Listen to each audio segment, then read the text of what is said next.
दोस्तों नमस्कार। आपका स्वागत है द साइंस अप में। आप लोग देख रहे हैं एनसीईआरटी की स्पेशल साइंस।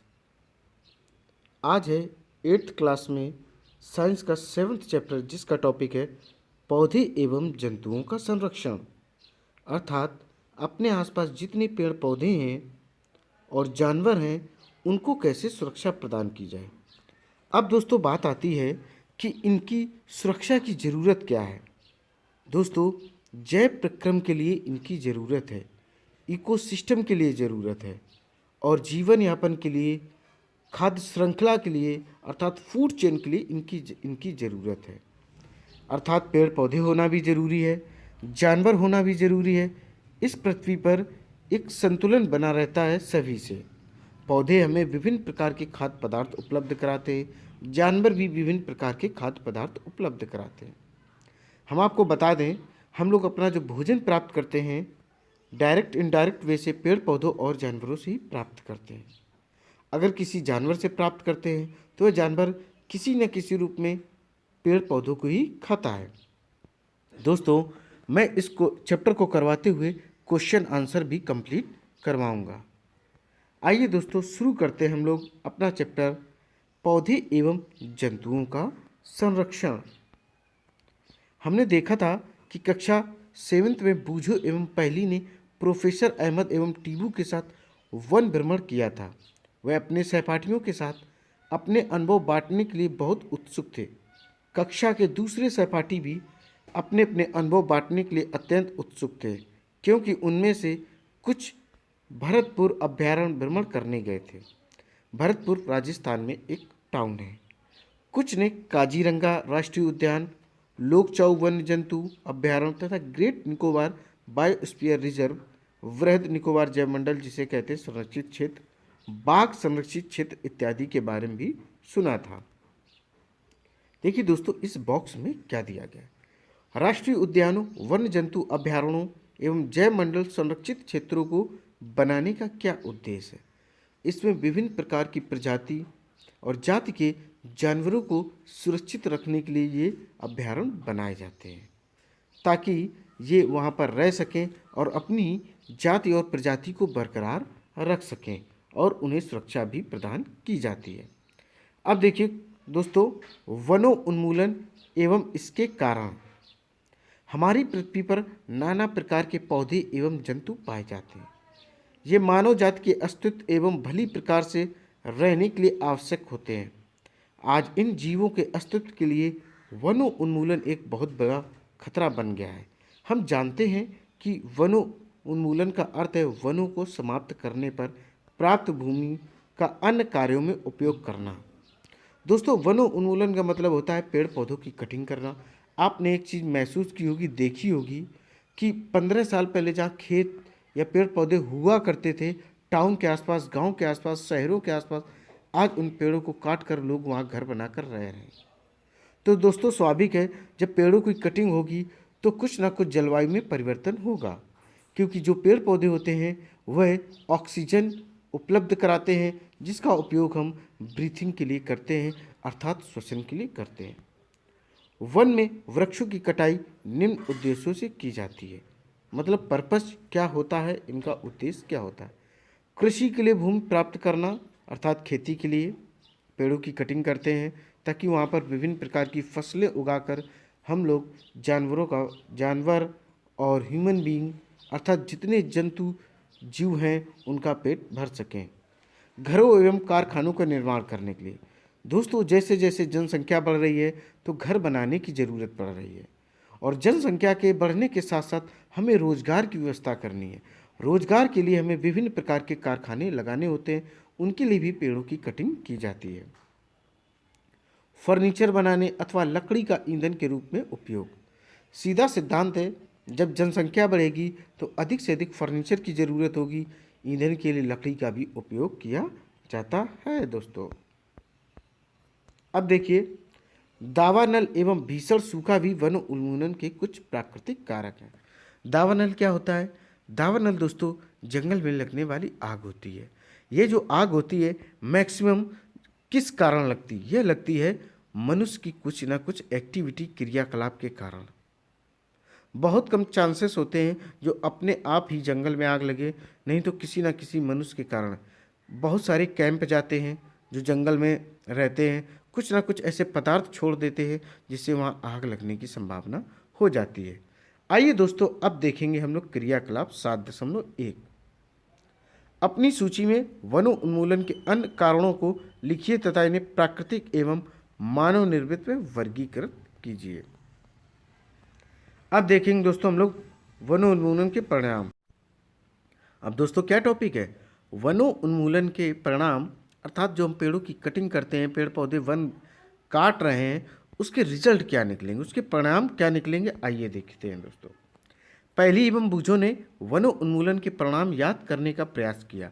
उन्हें स्मरण है कि वनों उन्मूलन से पृथ्वी पर ताप एवं प्रदूषण के स्तर में वृद्धि होती है। इससे वायुमंडल में कार्बन डाइऑक्साइड का स्तर बढ़ता है, भौम जल स्तर का भी निम्नीकरण हो जाता है।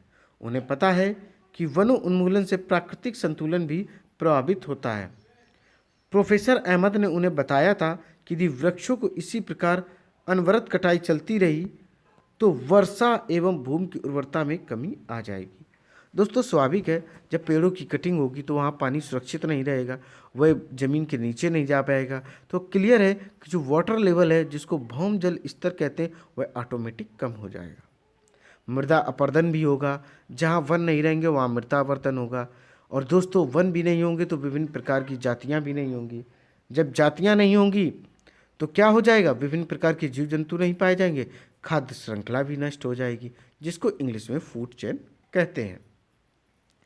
वनों उन्मूलन से एक और जहाँ वर्षा में कमी आती है तो दूसरी ओर बाढ़ आना कैसे संभव हो सकता है? बिल्कुल दोस्तों, आइए बताते हैं। इसके अतिरिक्त बाढ़ तथा सूखे जैसी प्राकृतिक आपदाओं की संभावनाएं बढ़ जाती हैं। याद कीजिए कि प्रकाश संश्लेषण की क्रिया में पौधों को भोजन बनाने के लिए कार्बन डाइऑक्साइड की आवश्यकता होती है। कम वृक्षों का अर्थ है कार्बन डाइऑक्साइड के उपयोग में कमी आना, जिससे वायुमंडल में इसकी मात्रा बढ़ जाती है, क्योंकि कार्बन डाइऑक्साइड पृथ्वी द्वारा उत्सर्जित ऊष्मीय विकिरणों का प्रग्रहण कर लेती है। अतः इसकी मात्रा में वृद्धि के परिणाम स्वरूप विषउष्णन होता है। पृथ्वी के ताप में वृद्धि के जल चक्र का संतुलन बिगड़ता है और वर्षा दर में कमी आती है, जिसके कारण सूखा पड़ता है। मृदा के गुणों में परिवर्तन आने का मुख्य कारण वनों उन्मूलन है। मैंने अभी दोस्तों आपको बताया था कि जब पेड़ पौधों की कटिंग हो जाएगा, वो काट दिए जाएंगे, तो क्या होगा? मृदा अपरदन जरूर होगी। दोस्तों मृदा के गुणों में परिवर्तन आने का मुख्य कारण वनों उन्मूलन है। किसी क्षेत्र की मृदा के भौतिक गुणों पर वृक्षारोपण और वनस्पति का प्रभाव पड़ता है। कक्षा 7 में आप याद कीजिए कि वृक्ष किस प्रकार मृदा अपरदन को रोकते हैं। भूमि पर वृक्षों की कमी से होने से मृदा अपरदन अधिक होता है। मृदा की ऊपरी परत हटाने से नीचे की कठोर चट्टानें दिखाई देने लगती हैं। इससे मृदा में ह्यूमस की कमी होती है तथा इसकी उर्वरता भी अपेक्षाकृत कम होती है। धीरे धीरे उर्वर भूमि मरुस्थल में परिवर्तित हो जाती है। इसे मरुस्थलीकरण कहते हैं। वनों उन्मूलन से मृदा की जल धारण क्षमता तथा भूमि की ऊपरी सतह से जल की नीचे की ओर अंतःस्रवण पर भी विपरीत प्रभाव पड़ता है, जिसके परिणाम स्वरूप बाढ़ आती है। मृदा के अन्य गुण जैसे पोषक तत्व गठन इत्यादि भी वनों उन्मूलन के कारण प्रभावित होते हैं। हमने कक्षा 7 में पढ़ा था कि वनों से हमें अनेक उत्पाद प्राप्त होते हैं। इन उत्पादों की हमें सूची बनानी है। यदि हम वृक्षों की निरंतर कटाई करते रहें तो क्या हमें इन उत्पादों की कमी का सामना करना पड़ता है?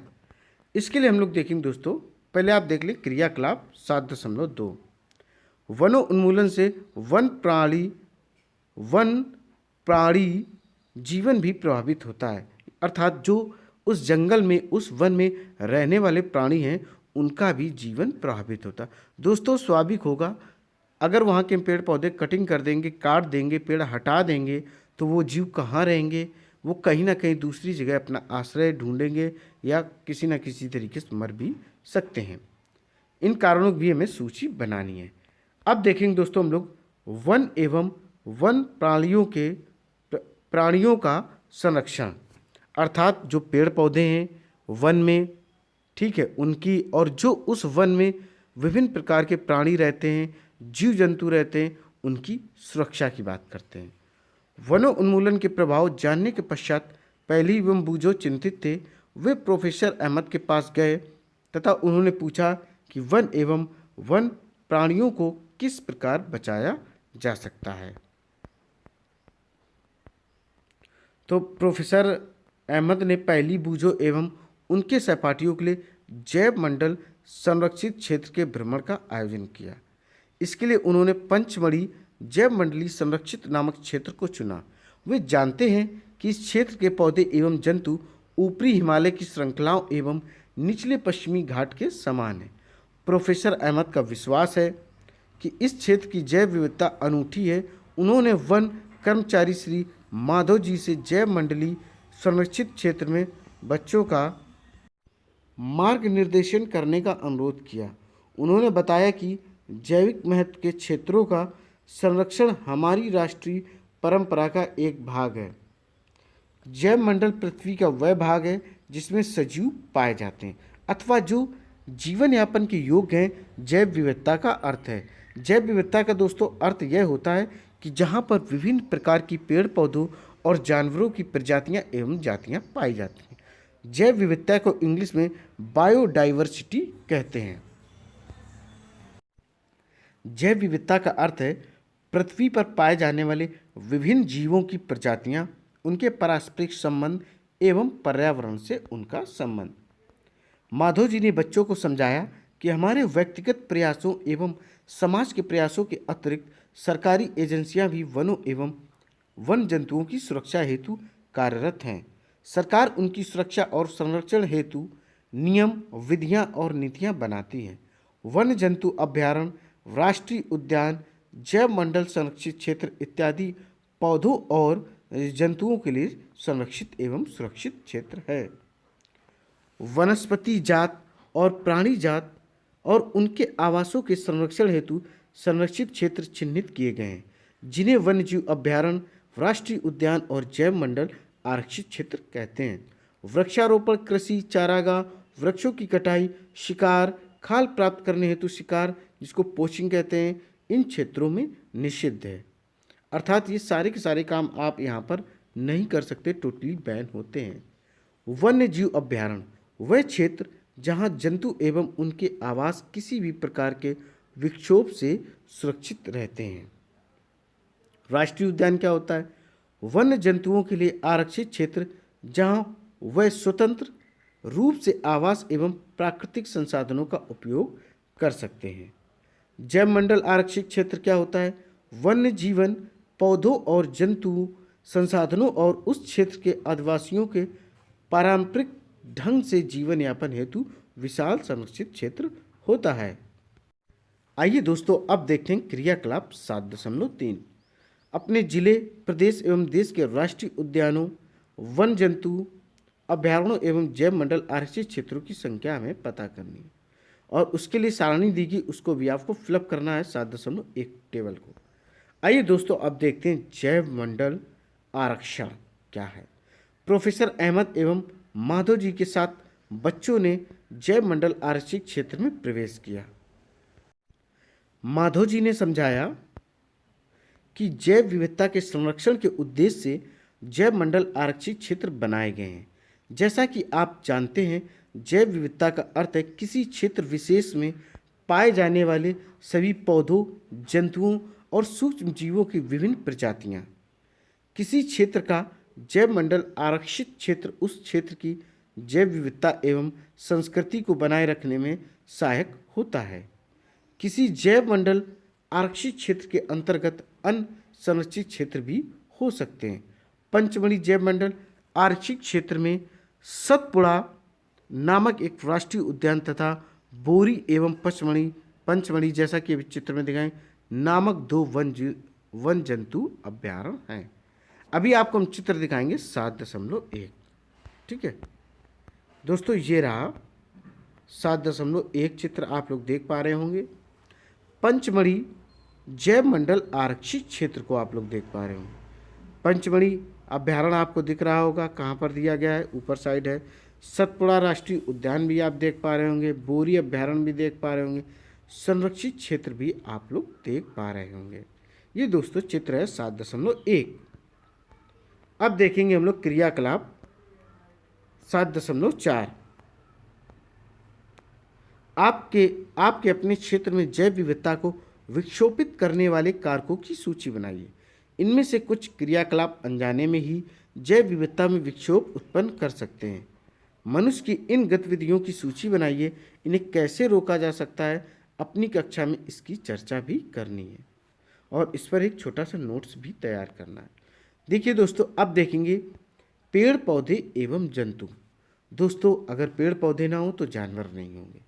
स्वाभाविक है, जब तक पृथ्वी पर पेड़ पौधे उपलब्ध हैं तब तक जीवन संभव है ना। दोस्तों, आप सोचिए, अगर वातावरण में ऑक्सीजन ना हो तो क्या जंतु जीवित रह पाएंगे? असंभव, क्योंकि हम श्वसन के लिए, ब्रीथिंग के लिए ऑक्सीजन का उपयोग करते हैं। ऑक्सीजन वातावरण में 21% प्रेजेंट होती है। आइए दोस्तों स्टार्ट करते हैं। पेड़ पौधे एवं जीव जंतु। बच्चों ने भ्रमण करते समय जैव मंडल आरक्षित क्षेत्र की हरियाली संपदा की प्रशंसा की।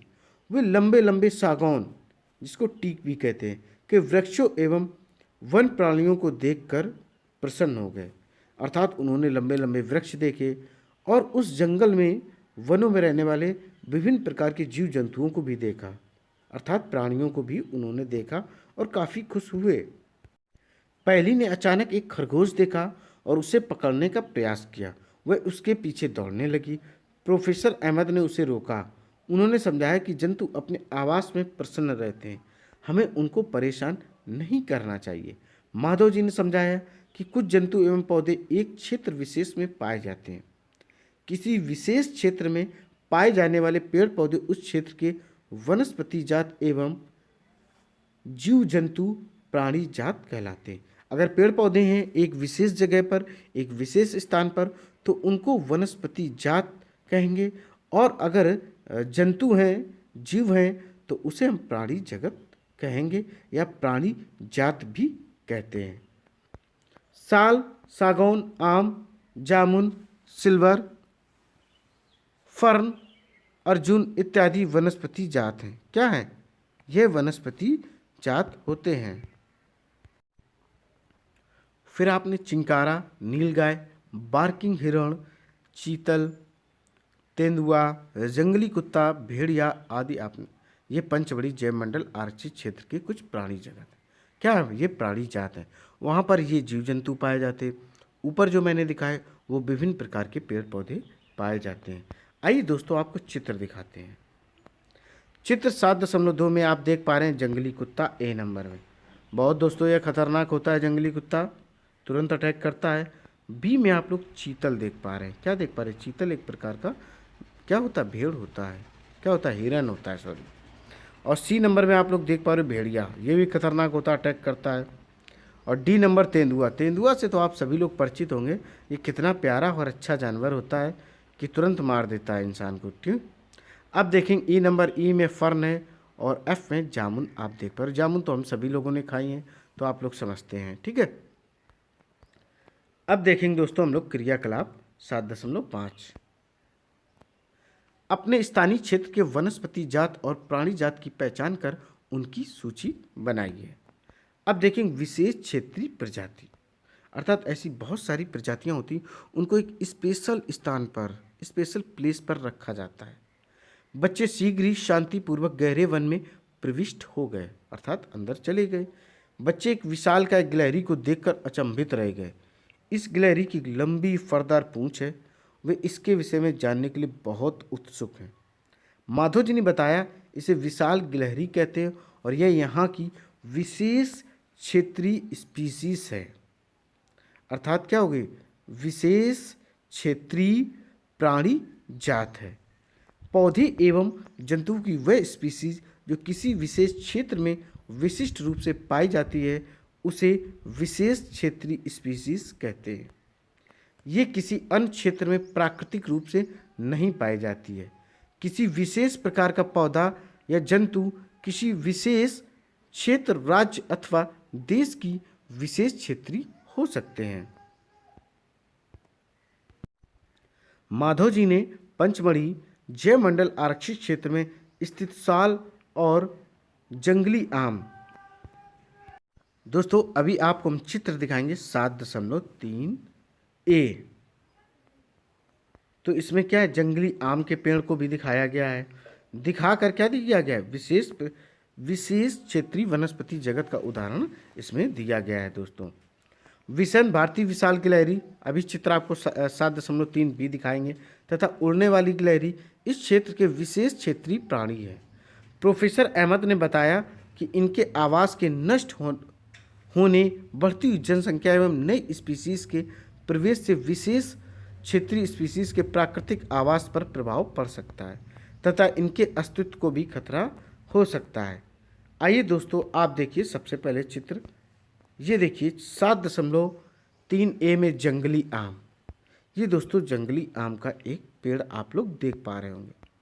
और दोस्तों ये रही छिपकली, जिसको बोलते हैं विशाल गिलहरी। क्या कहते हैं, चित्र 7.3 आप देख पा रहे होंगे, विशाल गिलहरी। स्पीसीज सजीवों की समष्टि का वह समूह है जो एक दूसरे से अंतर्जनन करने में सक्षम होते हैं। इसका अर्थ है कि एक जाति के सदस्य केवल अपनी जाति के सदस्यों के साथ अन्य जाति के सदस्यों को छोड़कर जननक्षम संतान उत्पन्न कर सकते हैं। एक जाति के सदस्यों में समान लक्षण पाए जाते हैं। देखिए क्रियाकलाप 7.6 में क्या दिया गया, जिस क्षेत्र में आप रहते हैं वहाँ के विशेष क्षेत्रीय पौधों और जंतुओं का हमें पता लगाना है। आइए दोस्तों अब देखेंगे हम लोग वन प्राणी अभयारण्य। शीघ्र ही पहली ने एक बोर्ड देखा जिस पर लिखा हुआ था पंचमढ़ी वन प्राणी अभयारण्य। इसे पचमढ़ी या पंचमढ़ी दोनों नामों से इसको जानते हैं, आप याद रखिएगा।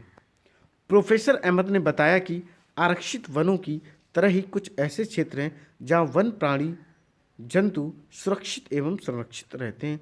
इन्हें वन प्राणी अभयारण्य कहते हैं। माधव जी पुनः बताते हैं कि अभयारण्य वह स्थान है जहां प्राणियों अथवा जंतुओं को मारना या शिकार करना अथवा पकड़ना पूर्णतः निषिद्ध एवं दंडनीय अपराध है। कुछ महत्वपूर्ण संकटापन्न वन जंतु जैसे कि काले हिरण, श्वेत आंखों वाले हिरण, हाथी, सुनहरी बिल्ली, गुलाबी सिर वाली बत्तख, घड़ियाल, कच्छ मगरमच्छ, अजगर, गेंडा इत्यादि हमारे वन प्राणी अभयारण्यों में सुरक्षित एवं संरक्षित हैं। भारतीय अभयारण्यों में अनूठे दृश्य भूमि, बड़े समतल वन, पहाड़ी वन तथा बड़ी नदियों के डेल्टा की झाड़ी भूमि अथवा बुशलैंड है। ये अफसोस की बात है कि संरक्षित वन भी जीवों के लिए सुरक्षित नहीं रहे, क्योंकि इनके आसपास के क्षेत्रों में रहने वाले लोग उनका वनों का अतिक्रमण करके उन्हें नष्ट कर देते हैं। दोस्तों जो आसपास लोग रहते हैं वो पेड़ों की कटिंग करते हैं, अपनी उपयोग की चीज़ें जंगलों से निकालते हैं, जिससे दिन प्रतिदिन जंगल जो हैं वह कम होते जा रहे हैं। बच्चों को प्राणी उद्यान, जिसको चिड़ियाघर या जू भी कहते हैं, भ्रमण की यादें ताज़ा करने को कहा जाता है। उन्हें स्मरण है कि प्राणी उद्यान भी वह क्षेत्र है जहां हम प्राणियों अर्थात जंतुओं का संरक्षण करते हैं। ये देखिए चिड़ियाघर और वन प्राणी में क्या अंतर है, अर्थात आपको जू में और वन प्राणी अभयारण्य में अंतर बताना है। उसके पहले आप लोग देखेंगे क्रियाकलाप 7.7। निकट के चिड़ियाघर, जिसे प्राणी उद्यान कहते हैं, का भ्रमण करना है। वहाँ के प्राणियों को किन परिस्थितियों में रखा जाता है इसका भी परीक्षण करना है। क्या वे जंतुओं के जीवन के लिए उपयुक्त हैं? क्या जंतु प्राकृतिक आवास की अपेक्षा कृत्रिम आवास में रह सकते हैं? आपके विचार में जंतु चिड़ियाघर में अधिक आराम से अथवा प्राकृतिक आवास में है? अब देखेंगे दोस्तों हम लोग राष्ट्रीय उद्यान। सड़क के किनारे एक और बोर्ड लगा था जिस पर लिखा था सतपुड़ा राष्ट्रीय उद्यान। बच्चे अब वहां जाने के लिए उत्सुक थे। माधव जी ने उन्हें बताया कि यह विशाल आरक्षित क्षेत्र है तथा पर्यावरण के संपूर्ण संकटों का संरक्षण करने में पर्याप्त है। इन्हें राष्ट्रीय उद्यान कहते हैं। यह वनस्पति जात, प्राणी जात, दृश्य भूमि तथा ऐतिहासिक वस्तुओं का संरक्षण करते हैं। सतपुड़ा राष्ट्रीय उद्यान भारत का प्रथम आरक्षित वन है। सर्वोत्तम किस्म की टीक, जिसको सागौन कहते, इस वन में मिलती है। सतपुड़ा राष्ट्रीय उद्यान की चट्टानों में आवास भी स्थित है। ये इन वनों में मनुष्य की गतिविधियों के प्रागैतिहासिक प्रमाण हैं, जिससे हमें आदि मानव के जीवन यापन के बारे में पता चलता है। चट्टानों के इन मानव आवासों में कुछ पेंटिंग्स, कलाकृतियाँ भी मिलती हैं। पचमढ़ी या पंचमढ़ी जैव मंडल संरक्षित क्षेत्र में 55 चट्टान आवास की पहचान की जा चुकी है। जंतु एवं मनुष्य को इन कलाकृतियों में लड़ते हुए शिकार, नृत्य एवं वाद्य यंत्रों को बजाते हुए दर्शाया गया है। आज भी अनेक आदिवासी जंगल में निवास करते हैं। जैसे अंडमान निकोबार में आप जानते होंगे विभिन्न प्रकार की जो क्या हैं जनजातियां हैं वो जंगलों में निवास करती हैं। जैसे बच्चे आगे बढ़े उन्हें एक बोर्ड दिखाई दिया जिस पर लिखा था सतपुड़ा बाघ आरक्षित क्षेत्र। माधव जी बताते हैं कि हमारी सरकार ने बाघों के संरक्षण हेतु प्रोजेक्ट टाइगर अथवा बाघ परियोजना लागू की है। इस परियोजना का उद्देश्य अपने देश में बाघों की उत्तरजीविता एवं संवर्धन करना था। जैसा कि आप लोग चित्र में देख पा रहे हैं, चित्र देखिए 7.4 एक बाघ को देख पा रहे होंगे। चित्र 7.5 में आप जंगली भैंसे को देख पा रहे होंगे। चित्र 7.6 में बारहसिंगा को आप लोग देख पा रहे होंगे। दोस्तों, क्या इस वन में बाघ अभी भी पाए जाते हैं? मुझे उम्मीद है मैं बाघ देख सकता हूँ। बिल्कुल देखिए, बाघ जैसा कि चित्र 7.4 में हमने दिखाया है उन स्पीशीज में से एक है जो धीरे धीरे हमारे वनों से विलुप्त होते जा रहे हैं, परंतु सतपुड़ा आरक्षित क्षेत्र में बाघों की संख्या में वृद्धि हो रही है। अतः यह संरक्षण का अनूठा उदाहरण है। किसी समय शेर, हाथी, जंगली भैंसे जैसा कि चित्र में दिखाया है तथा बारहसिंगा चित्र में दिखाया है भी सतपुड़ा राष्ट्रीय उद्यान में पाए जाते हैं। वे जंतु जिनकी संख्या एक निर्धारित स्तर से कम होती जा रही और वे विलुप्त हो सकते हैं, संकटापन जंतु कहलाते हैं। जो विलुप्त हो रहे या विलुप्त हो सकते हैं उनको हम संकटापन जंतु कहते हैं। बूझों को डायनासोर के विषय में याद दिलाया गया जो लाखों वर्ष पूर्व विलुप्त हो चुके थे। कुछ जीवों के प्राकृतिक आवास में व्यवधान होने से उनके अस्तित्व को खतरा पैदा हो गया। प्रोफेसर अहमद ने बताया कि पौधों और जंतुओं के संरक्षण के उद्देश्य से सभी राष्ट्रीय उद्यानों में कड़े नियम लागू किए जाते हैं। मानवीय गतिविधियों जैसे चराना, पशुचारण जिसको कहते हैं, पशु घास वगैरह खाते उससे भी प्रॉब्लम होती है। विभिन्न प्रकार की वनस्पतियों को खाते हैं। चराना, अवैध शिकार, जानवरों को पकड़ना या मारना, जलावन पौधे की लकड़ी या औषधि पौधे एकत्र करना स्वीकार नहीं होता है। माधव जी पहली को बताते हैं कि बड़े जंतुओं की अपेक्षा छोटे प्राणियों के विलुप्त होने की संभावना कहीं अधिक है।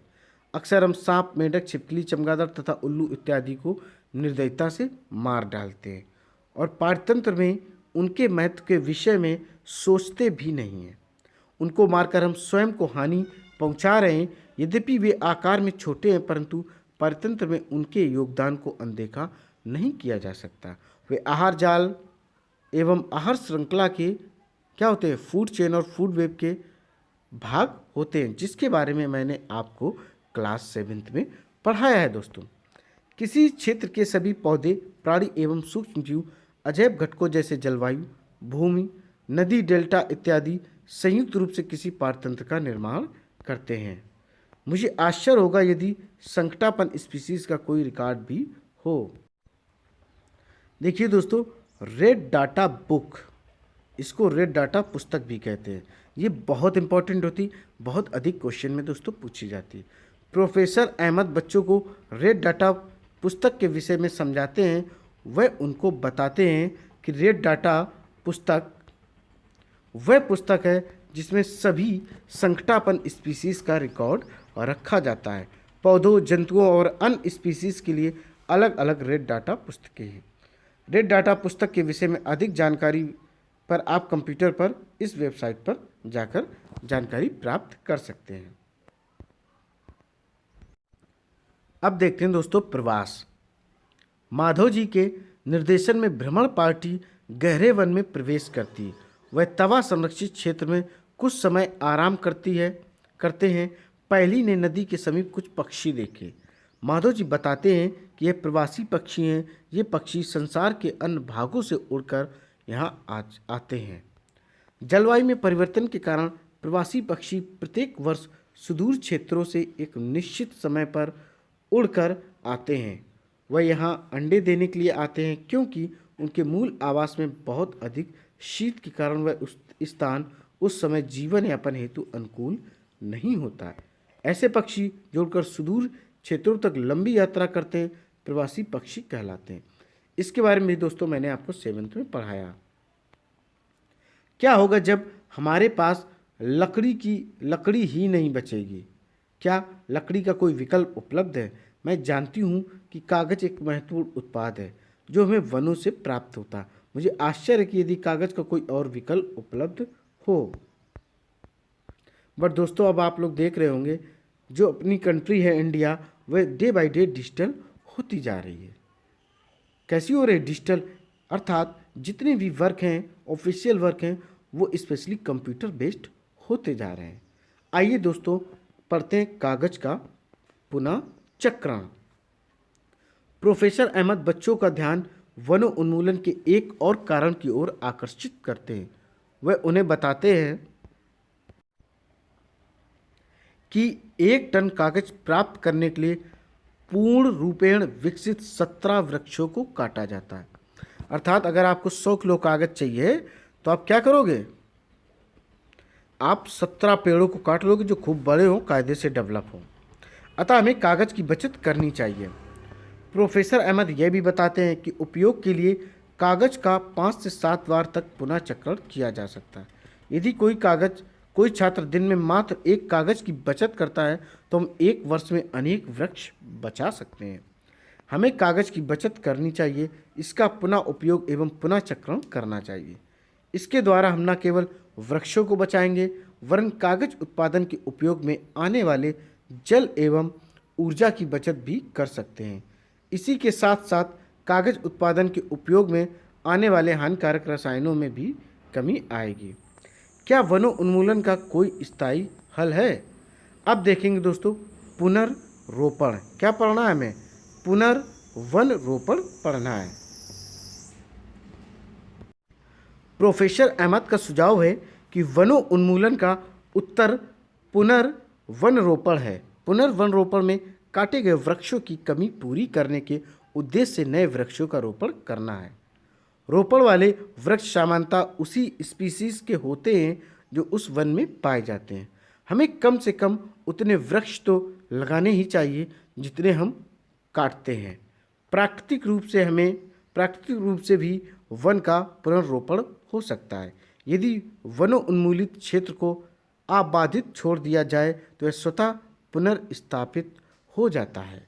प्राकृतिक वन रोपण में मानव गतिविधियों का कोई स्थान नहीं है।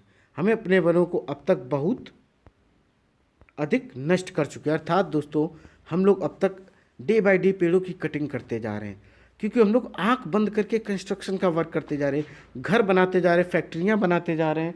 तो इससे क्या हो रहा है? विभिन्न प्रकार के पेड़ों की कटिंग होती जा रही है। यदि हमें अगली पीढ़ी के लिए हरी संपदा बनाए रखनी है तो अधिक वृक्षारोपण एकमात्र विकल्प है। प्रोफेसर अहमद ने उन्हें बताया कि भारत वन संरक्षण, जिसको वन संरक्षण अधिनियम कहते हैं, इस अधिनियम का उद्देश्य प्राकृतिक वनों का परिरक्षण और संरक्षण करना है। साथ ही साथ ऐसे उपाय भी करना जिससे वन में और उसके समीप रहने वाले लोगों की आधारभूत आवश्यकताओं की पूर्ति हो सके। कुछ समय विश्राम करने के पश्चात माधव जी ने बच्चों को वापस चलने को कहा, क्योंकि सूर्यास्त के पश्चात वन में रुकना ठीक नहीं है। वापस आने के बाद प्रोफेसर अहमद एवं बच्चों ने उल्लासपूर्ण अनुभव के लिए माधव जी का आभार व्यक्त किया। आइए दोस्तों अब देखेंगे हम लोग इस चैप्टर के कुछ इम्पॉर्टेंट शब्द अर्थात प्रमुख शब्द, जैव विविधता, जैव मंडल आरक्षण या संरक्षण, वनोन्मूलन, मरुस्थलीकरण, पारतंत्र, संकटापन स्पीसीज, विशेष क्षेत्रीय स्पीसीज, विलुप्त प्राणी जात, वनस्पति जात, प्रवासी पक्षी, राष्ट्रीय उद्यान, रेड डाटा पुस्तक, पुनर्वनरोपण अभ्यारण्य आदि। अब हम लोग पढ़ेंगे आपने इसमें क्या क्या दोस्तों सीखा है। दोस्तों अब मैं जो आपको बताने वाला हूँ ये बहुत अधिक इम्पॉर्टेंट है, पूरे चैप्टर का ये सारांश है, सेंट्रल आइडिया है। आइए दोस्तों स्टार्ट करते हैं। वन प्राणी अभ्यारण्य, राष्ट्रीय उद्यान एवं जैव मंडल आरक्षित क्षेत्र ऐसे नाम हैं जो वन एवं वन प्राणियों का संरक्षण एवं परिरक्षण हेतु बने हैं। जैव विविधता का अर्थ है किसी विशिष्ट क्षेत्र में पाए जाने वाले सजीवों की विभिन्न किस्में। किसी क्षेत्र के सभी पौधे एवं जंतु उस क्षेत्र के वनस्पति जात और प्राणी जात से जाने जाते हैं। विशेष क्षेत्रीय स्पीसीज किसी क्षेत्र विशेष में ही पाए जाते हैं। संकटापन स्पीसीज वह स्पीसीज है जो विलुप्त होने के कगार पर है। रेड डाटा पुस्तक में संकटापन स्पीसीज का रिकॉर्ड रहता है यानी कि सुरक्षित रखा जाता है। प्रवास वह परिघटना है जिसमें किसी स्पीसीज का अपने आवास से किसी अन्य आवास में हर वर्ष की विशेष अवधि में विशेषकर प्रजनन हेतु चलन होता है। हमें वृक्ष, ऊर्जा और पानी की बचत करने के लिए कागज की बचत, उसका पुनः उपयोग और पुनः चक्रण करना चाहिए। पुनर्वनरोपण नष्ट किए गए वनों को पुनर्स्थापित करने के लिए रोपण करना चाहिए। आइए दोस्तों अब करते हैं इस चैप्टर के क्वेश्चन आंसर। जो पहला क्वेश्चन है, रिक्त स्थानों की उचित शब्दों द्वारा पूर्ति कीजिए। तो जो का नंबर दिया गया है उसी से स्टार्ट करते हैं। वह क्षेत्र जिसमें जंतु अपने प्राकृतिक आवास में संरक्षित होते हैं उसे क्या कहते हैं? वह वन प्राणी अभ्यारण्य कहलाता है। क्या कहलाता है? वन प्राणी अभ्यारण्य कहलाता है। अब देखेंगे दोस्तों हम लोग खा नंबर। क्या देखेंगे? खा नंबर, किसी क्षेत्र विशेष में पाई जाने वाली स्पीसीज विशेष क्षेत्रीय स्पीसीज कहलाती है। गा नंबर देखिए, प्रवासी पक्षी सुदूर क्षेत्रों से जलवायु परिवर्तन के कारण पलायन करते हैं। आइए दोस्तों अब देखेंगे हम लोग क्वेश्चन नंबर दूसरा। कौन सा दूसरा देखेंगे? निम्नलिखित में से हमें अंतर स्पष्ट करना। का में क्या दिया गया है? वन प्राणी उद्यान एवं जैव मंडली आरक्षित क्षेत्र में अंतर बताना है। तो आप वन प्राणी उद्यान सबसे पहले समझ लें। ऐसे क्षेत्र जहाँ वन प्राणी अर्थात जिनको जंतु कहते सुरक्षित रहते हैं, इन्हें वन प्राणी उद्यान या वन प्राणी अभ्यारण्य भी कहते हैं। अभ्यारण्य वह स्थान है जहाँ प्राणियों अथवा जंतुओं को मारना या शिकार करना अथवा पकड़ना पूर्णतः निषिद्ध होता है। अगर आपसे पूछा जाए वन प्राणी उद्यान क्या होता है तो आप तुरंत सोच समझ सकते हैं कि ऐसा स्थान जहाँ जीव जंतु तो सुरक्षित रहते हैं लेकिन किसी भी तरीके की मानव एक्टिविटी पर प्रतिबंध होता है। अर्थात ना ही आप किसी जानवर का शिकार कर सकते हो, ना ही किसी जानवर को मार सकते हैं। अब बात की जाए भारत में हैं कितने? भारत में लगभग 440 वन्य जीव अभ्यारण्य हैं। अब थोड़े बहुत चेंजमेंट भी हो गए होंगे, आप देख लीजिएगा। देखिए, जैव मंडली आरक्षित क्षेत्र क्या होता है? वह क्षेत्र जो उस क्षेत्र की जैव विविधता और संस्कृति की रक्षा करने के लिए संरक्षित है, उसे जैव मंडली आरक्षित क्षेत्र कहते हैं। आरक्षित क्षेत्र में कई संरक्षित क्षेत्र हैं जैसे कि अभ्यारण्य, राष्ट्रीय उद्यान, जिले आदि। और इनकी भारत में कितनी संख्या है? लगभग 15 जैव मंडली आरक्षित क्षेत्र हैं और लेटेस्ट संख्या आप लोग देख लीजिएगा दोस्तों। अब देखेंगे हम लोग खा नंबर, चिड़ियाघर एवं अभ्यारण्य में क्या अंतर होता है। तो आप चिड़ियाघर समझ लें, एक ऐसा स्थान जहाँ जानवर कृत्रिम आवास में रहते। चिड़ियाघर क्या होता है? मानव द्वारा बनाया जाता है। और इसमें चिड़ियाघर में क्या होता है? जानवरों को सार्वजनिक दृश्य के लिए सुरक्षित किया जाता है। भी छोटे क्षेत्र में होते हैं। चिड़ियाघर में क्या होता है? लोग पैसे देकर, टिकट देकर देखने उन्हें जाते हैं। अब आप लोग समझो अभ्यारण्य, जहाँ जानवर प्राकृतिक आवास में रहते हैं यानी कि उनका खुद का घर होता है, वो अपने आराम से जंगल में निवास करते, उसको अभ्यारण्य कहते हैं। जानवरों को बहुत बड़े क्षेत्रों में सुरक्षित किया जाता है। ये क्षेत्र शिकार, चराई, पेड़ काटने आदि के लिए निषिद्ध होता है। अब दोस्तों हम लोग देखेंगे गा नंबर, संकटापन एवं विलुप्त स्पीसीज। क्या देखेंगे? संकटापन एवं विलुप्त स्पीसीज। देखिए संकटापन स्पीसीज क्या होती है? वे प्रजातियां जो विलुप्त होने के कगार पर हैं, खत्म नहीं हुई हैं बट लेकिन एकदम बाउंड्री पे है कि वो खत्म होने वाली हैं और जिन्हें संरक्षित किए जाने की बहुत अधिक ज़रूरत है, उन्हें हम संकटापन स्पीसीज के रूप में रखते हैं। उदाहरण देख लो, जंगली भैंसा देख सकते हो, बाघ देख सकते हो और भी आप देख लेना। विलुप्त स्पीसीज क्या होती हैं? वे प्रजातियां जो पृथ्वी पर अब मौजूद नहीं, उन्हें विलुप्त स्पीसीज के रूप में जानते हैं। इसका सबसे बढ़िया उदाहरण है डायनासोर। डायनासोर हजारों वर्ष पहले हुआ करते थे, अब नहीं होते हैं। देखिए घ नंबर, वनस्पति जात एवं प्राणी जात में अंतर। तो वनस्पति जात में पेड़ पौधे आते हैं, प्राणी जात में विभिन्न प्रकार के जानवर आते हैं। देखिए वनस्पति जात किसी विशेष क्षेत्र में पाए जाने वाले पेड़ पौधे उस क्षेत्र के वनस्पति जात कहलाते हैं। आप एग्जाम्पल देखना चाहो तो अर्जुन का पेड़, फर्न, जामुन, आम, सागौन इत्यादि ये सब।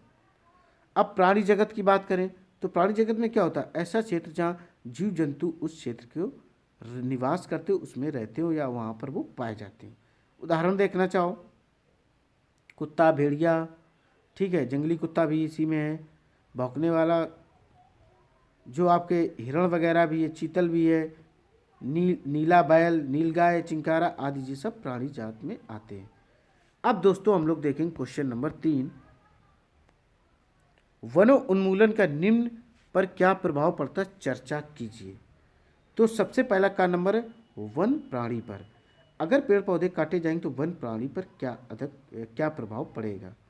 तो क्या होगा? इनके जो प्राकृतिक आवास हैं वह नष्ट हो जाएगा और प्राकृतिक जहाँ वो रहते हैं, नेचर रूप से उन्होंने घर बना रखे, प्राकृतिक रूप से जो घर बना रखे वह उनके नष्ट हो जाएंगे और प्राकृतिक आवास के बिना जानवरों को रहने और प्रजनन करने में के लिए कोई जगह नहीं मिलेगी, जिसके कारण वह धीरे धीरे विलुप्त होते चले जाएंगे।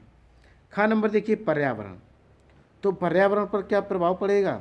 जब पेड़ पौधे रहेंगे नहीं, पृथ्वी का टेम्परेचर बढ़ जाएगा, CO2 की मात्रा बढ़ेगी, विश्व उष्णन बढ़ेगा, ग्लोबल वार्मिंग होगी, जिससे विभिन्न प्रकार की दिक्कत हो जाएगी। पर्यावरण में क्या होता है? वनो उन्मूलन का परिणाम विश्व उष्णन है। कार्बन डाइऑक्साइड पौधों द्वारा अवशोषित नहीं हो पाएगी और वायुमंडल में जमा हो जाएगी, जिसके कारण क्या हो जाएगा? विभिन्न प्रकार की समस्या हो जाएगी और पृथ्वी का टेम्परेचर बढ़ जाएगा। अब देखेंगे क्वेश्चन नंबर गांव या ग्रामीण क्षेत्र। ग्रामीण क्षेत्र में क्या होता है? काफ़ी हद तक ईंधन क्या होता है? ईंधन फल, लकड़ी आदि के वनों पर ही निर्भर होते हैं। अब तो धीरे धीरे क्या हो गया है कि भारत सरकार ने लगभग सभी को गैस सिलेंडर उपलब्ध कराने के प्रयास किए हैं, बट बहुत सारे ऐसे गांव हैं जिनमें आज भी लोग ईंधन की लकड़ी का प्रयोग करते हैं या अपनी दैनिक पूर्ति के लिए वो जंगलों पर निर्भर होते हैं। जब वो जंगलों में पेड़ पौधों की कटिंग करते हैं तो क्या होता है कि जानवर हैं वो रह नहीं पाते, अपना वो स्थान छोड़ देते हैं। अब देखेंगे हम लोग घ नंबर, शहर या शहरी क्षेत्र।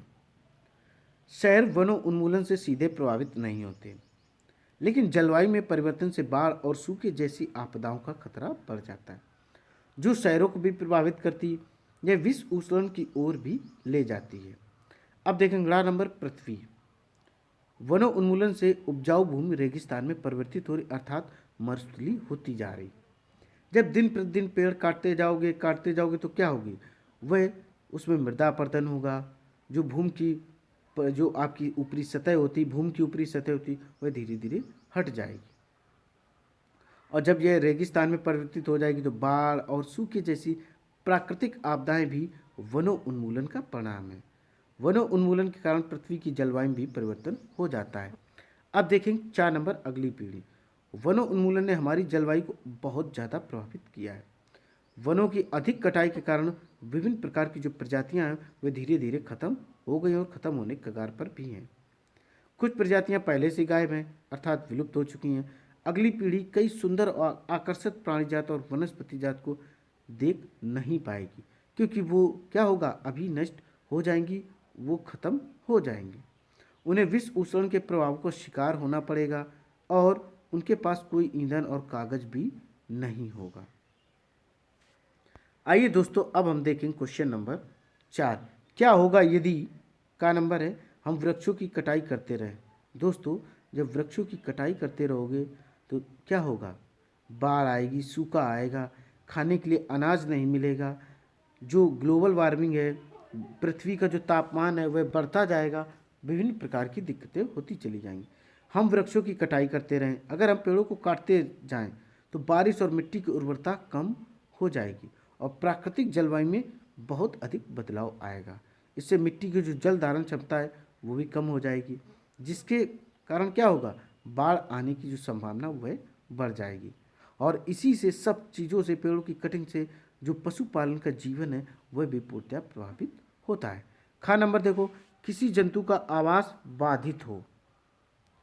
किसी जंतु का आवास बाधित हो, जंतुओं का जीवित रहना मुश्किल हो जाएगा, क्योंकि उनका प्राकृतिक आवास बाधित होगा, उनके पास रहने और प्रजनन के लिए कोई जगह नहीं होगी। परिणाम स्वरूप वे जीवित नहीं रह पाएंगे और भोजन की कमी के कारण जंतु के पास के गांवों में भटकने लगेंगे और घरेलू पशुओं को, जो घर में पाले जाते हैं जानवर पशु, उनका वो शिकार करेंगे। घर में क्या क्या पालते हो? यही गाय, भैंस, बकरी इत्यादि और भी जानवर पाले जाते हैं, उनका वो लोग शिकार कर लेंगे। नंबर देखो, मिट्टी की ऊपरी परत अनावृत हो जाएगी।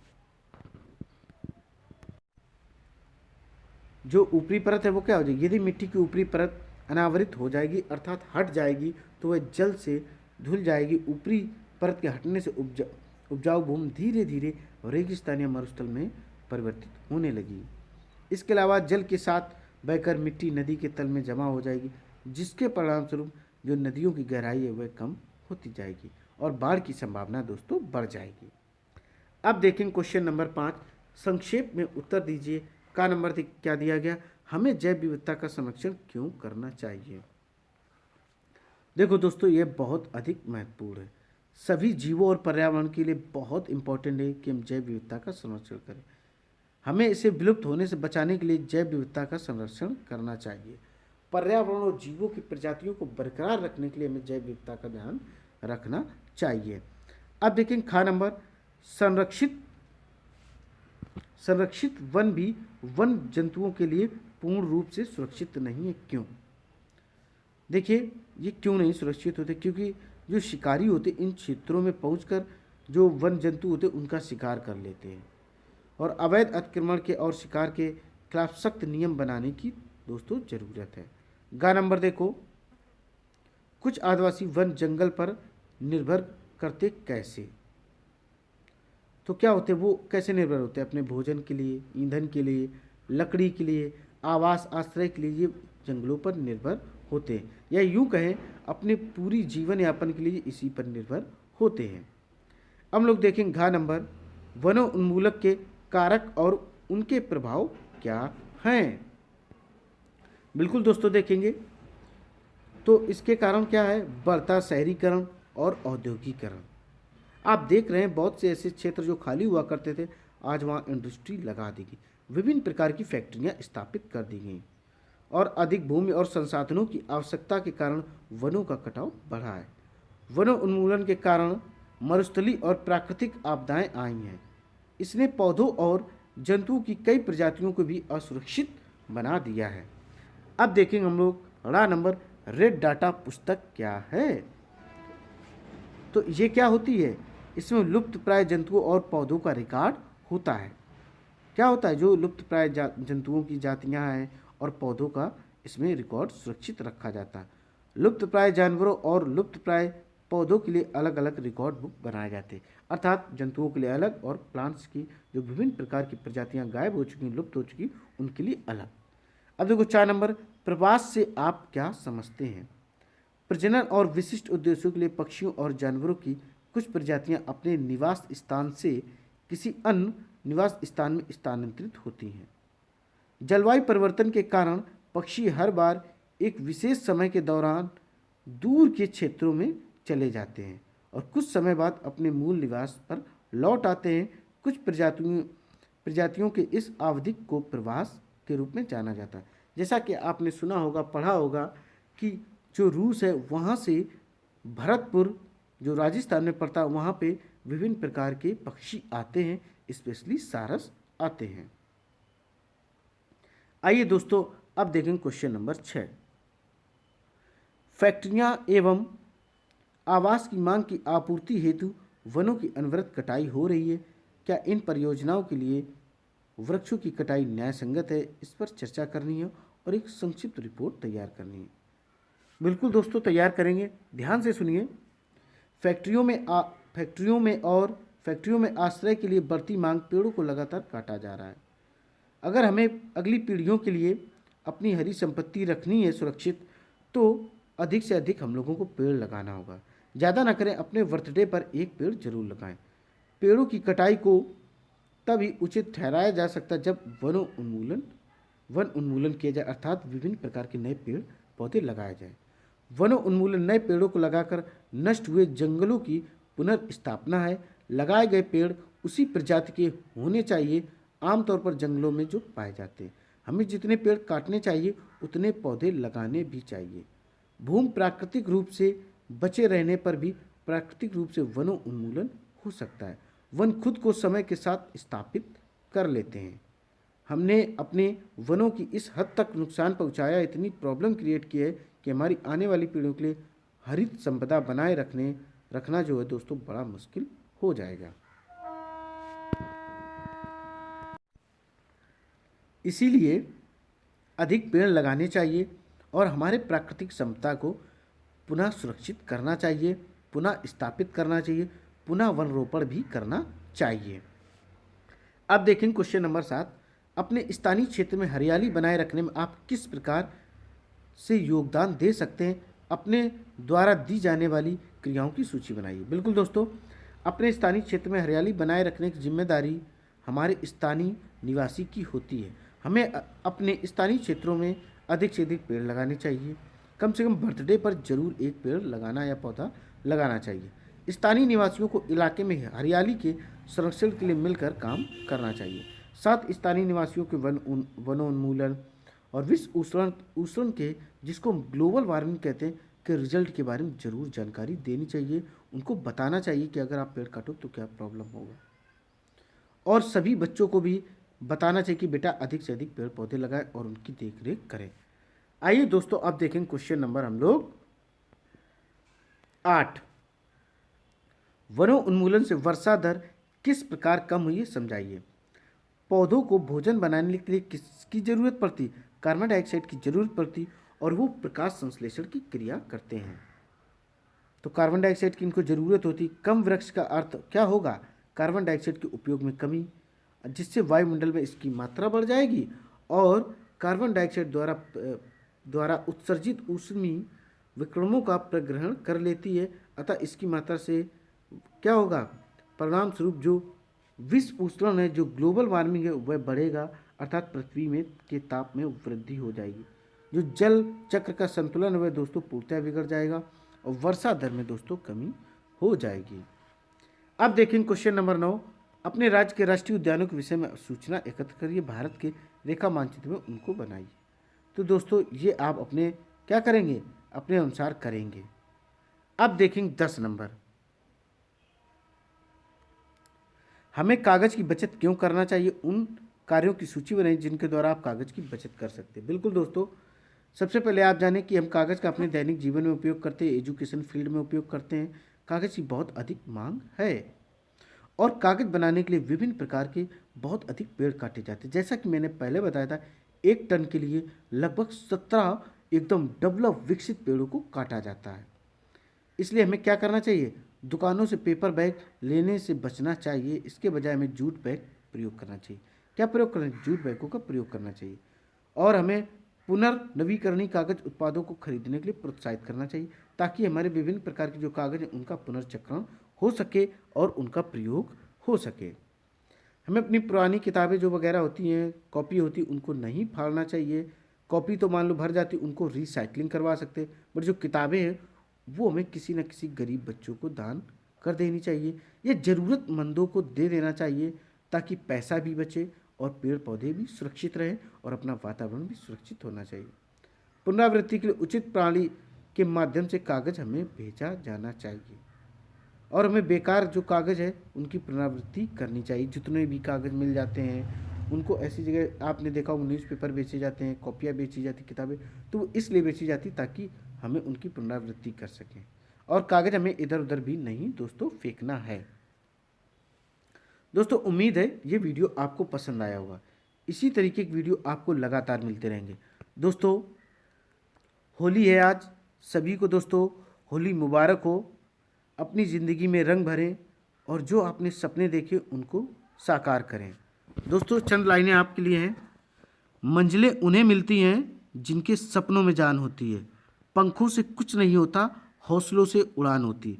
बस दोस्तों लगे रहें, मंजिल 100% मिलती है। दोस्तों इस वीडियो को अधिक से अधिक लाइक करें, शेयर करें और चैनल को सब्सक्राइब करें। दोस्तों जय हिंद, जय भारत।